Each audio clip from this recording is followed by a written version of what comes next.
नमस्कार दोस्तों, मैं राहुल तिवारी। आपका हमारे YouTube channel study with Rahul Tiwari में बहुत बहुत स्वागत है। दोस्तों, आज हम आपके लिए वैदिक काल का पार्ट 3 लेकर आए हैं और इसके अंतर्गत आने वाले कुछ बहुत ही इंपॉर्टेंट प्रश्नों को लिया गया है। तो आप इन सारे प्रश्नों को शुरू से लेकर अंत तक देखिए और बताइए आपका स्कोर क्या है। इनमें से आप कितने प्रश्नों का सही जवाब दे पा रहे हैं, कमेंट करके जरूर बताइएगा। तो चलिए शुरू करते हैं। आज के लिए पहला प्रश्न, सूची 1 को सूची 2 से सुमेलित कीजिए तथा सूचियों के नीचे दिए गए कूट से सही उत्तर चुनिए। दोस्तों, इसमें 2 सूचियां दी गई हैं, सूची 1 और सूची 2। हमको सही सुमेलित करना है। तो सूची 1 में सिंधु घाटी सभ्यता दिया है, तो ध्यान रहे दोस्तों, सिंधु घाटी सभ्यता एक नगरीय सभ्यता थी, तो इसका मिलान हो जाएगा 4 से। बी दिया है उत्तर वैदिक समाज, तो उत्तर वैदिक समाज इसका मिलान हो जाएगा 3 से। सी दिया है ऋग्वैदिक समाज, तो ऋग्वैदिक समाज का मिलान हो जाएगा 1 से। उसके बाद दिया है मध्यकाल, तो दोस्तों मध्यकाल में जमींदारी प्रथा का प्रादुर्भाव हो गया था, तो डी का क्या हो जाएगा 2। अतः इसका सही जवाब होगा विकल्प डी। नेक्स्ट क्वेश्चन, प्राचीन भारतीय समाज के प्रसंग में निम्नलिखित शब्दों में से कौन सा शब्द शेष 3 के वर्ग का नहीं है। विकल्प ए है इसका कुल, विकल्प बी है वंश, विकल्प सी है कोश और विकल्प डी है गोत्र।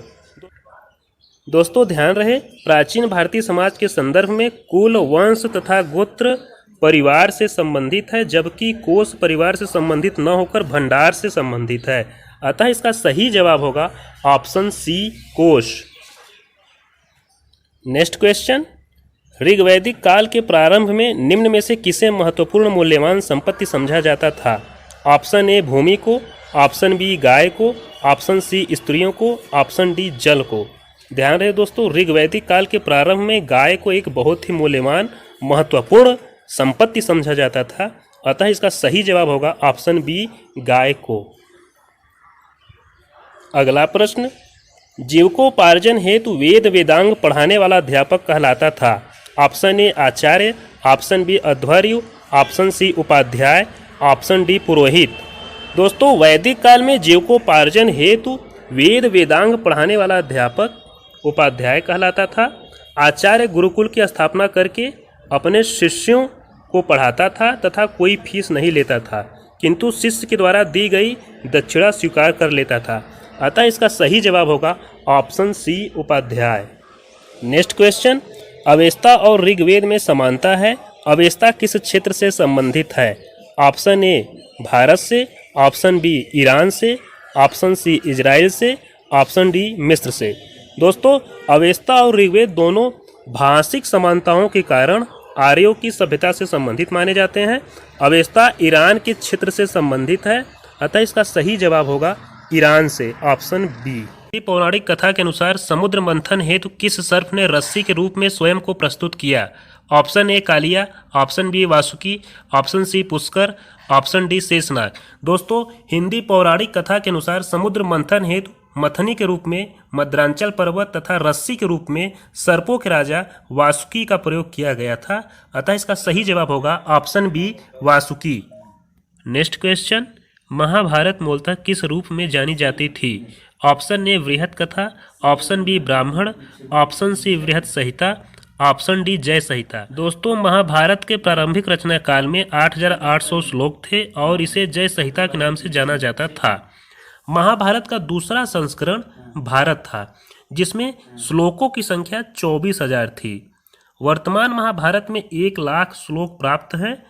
यह इसका अंतिम संस्करण है, जिसे सतसहस्त्री संहिता या महाभारत कहा गया। अतः इसका सही जवाब होगा ऑप्शन डी जय संहिता। अगला प्रश्न, श्रीमद् भागवत गीता मौलिक रूप में किस भाषा में लिखी गई थी। Option A Sanskrit, option B Urdu, option C Pali, option D Hindi. दोस्तों श्रीमद् भागवत गीता मौलिक रूप से संस्कृत भाषा में लिखी गई थी। यह प्राचीन धार्मिक ग्रंथ महाभारत का एक भाग है। अतः इसका सही जवाब होगा ऑप्शन ए संस्कृत।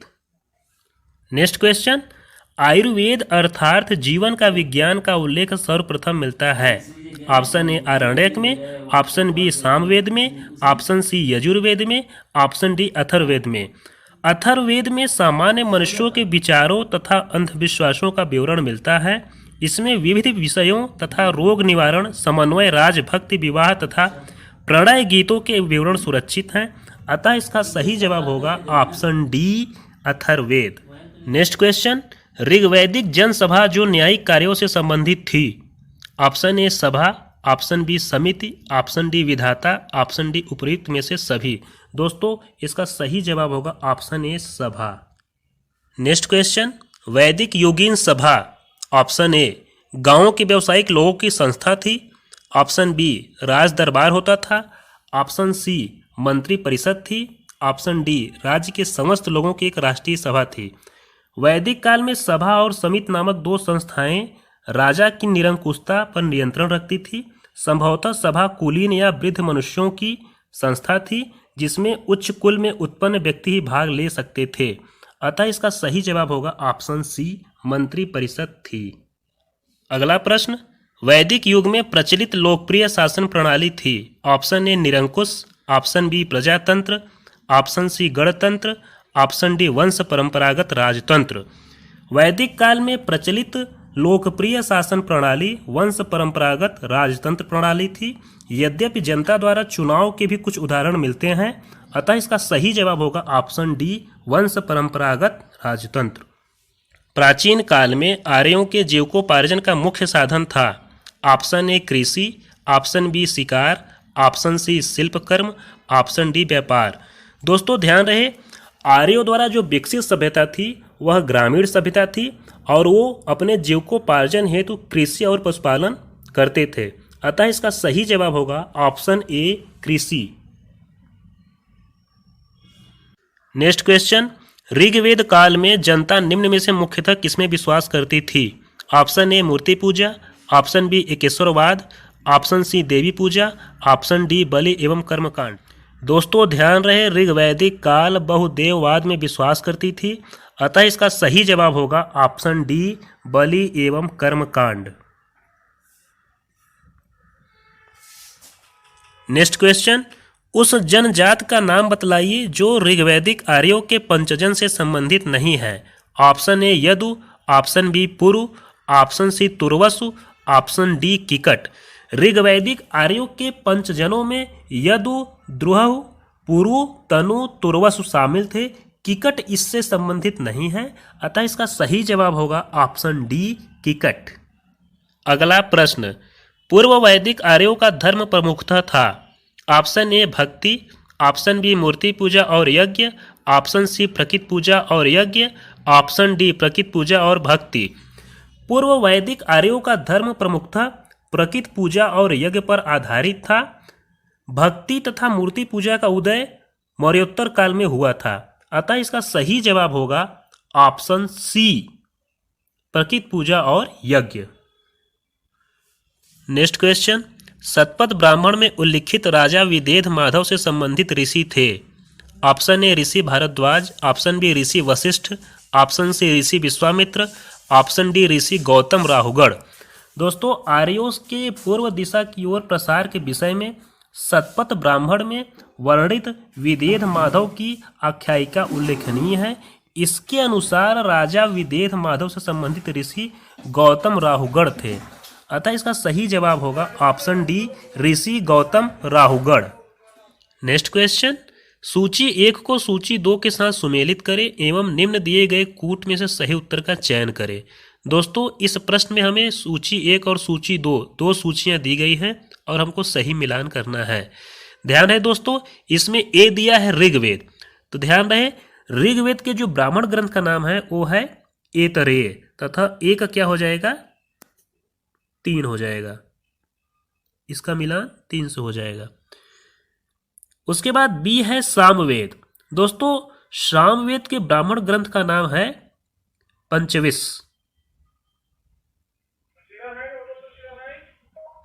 सी है अथर्ववेद। अथर्ववेद के ब्राह्मण ग्रंथ का नाम है गोपद। डी है यजुर्वेद। यजुर्वेद के ब्राह्मण ग्रंथ का नाम है शतपथ। अतः इसका सही जवाब होगा ऑप्शन सी। नेक्स्ट क्वेश्चन, सूची 1 को सूची 2 से सुमेलित कीजिए एवं दिए गए कूट की सहायता से सही उत्तर चुनिए। दोस्तों, इस प्रश्न में हमें दो सूची दिया गया है, सूची 1 और सूची 2, हमें सही मिलान करना है। तो इसमें ए दिया है ऋग्वेद, तो ध्यान रहे दोस्तों, ऋग्वेद में स्रोत एवं प्रार्थनाओं का वर्णन है, तो इसका 4 हो जाएगा। दूसरा है यजुर्वेद, यजुर्वेद में दोस्तों स्रोत एवं कर्मकांड का वर्णन किया गया है, तो इसका हो जाएगा 2। तीसरा है सामवेद, सामवेद में संगीतमय स्रोत का वर्णन किया गया है, तो इसका हो जाएगा 1। अथर्ववेद, दोस्तों ध्यान रहे, अथर्ववेद में तंत्र मंत्र एवं वशीकरण का विवरण मिलता है, अतः इसका सही जवाब होगा डी का 3।